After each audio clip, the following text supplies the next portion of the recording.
आज की कहानी का नाम है एक दूजे के लिए। क्या आपको पता है कि पेड़ पौधे और जीव जंतु किस तरह से एक दूसरे को भोजन मुहैया कराते हैं और ज़मीन को उपजाऊ बनाने में मदद करते हैं? आइए जानते हैं एक कहानी एक दूजे के लिए के द्वारा भोजन श्रृंखला के बारे में सीखते हैं। बारिश के दिन थे, चारों तरफ हरियाली छाई थी, ठंडी ठंडी बयार चल रही थी। ऐसा मौसम में पेड़ पौधे और घास सब बहुत खुश थे। उनमें नई नई कोमल पत्तियां जो आ गई थीं।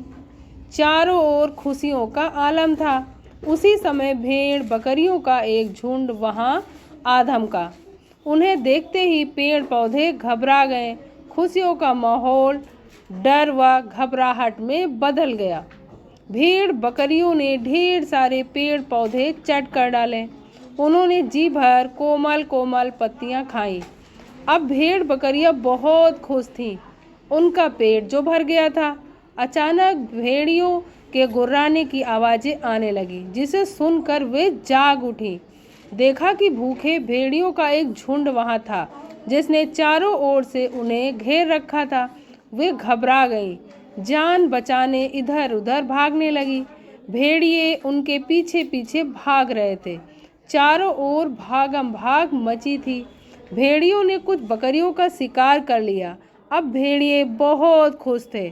झुंड में एक भेड़िया बहुत बूढ़ा और बीमार था। उसने झुंड के साथ जाने की कोशिश की, पर वो जा ना सका और वो वहीं पर लेट गया। बूढ़ा भेड़िया कई दिनों तक भूखा रहा। उसे ना तो शिकार मिला ना पानी, और वो वहीं पर मर गया। उसका शरीर सड़ने लगा, शरीर में कीड़े पड़ गए। वे उसका सड़ा गला मांस खाने लगे। कीड़ों ने उसका सारा मांस चट कर डाला। अब वहाँ बचा था तो सिर्फ हड्डियों का ढांचा, ढांचे के बीच बनी उपजाऊ मिट्टी। कुछ समय बाद बारिश हुई। उपजाऊ मिट्टी के बीच से पत्तियाँ फूटने लगी। फिर से हरियाली छाने लगी। पेड़ पौधे खुशी से झूमने लगे, इठलाने लगे, मानो कह रहे हों कि हम सब एक दूजे के लिए ही बने हैं।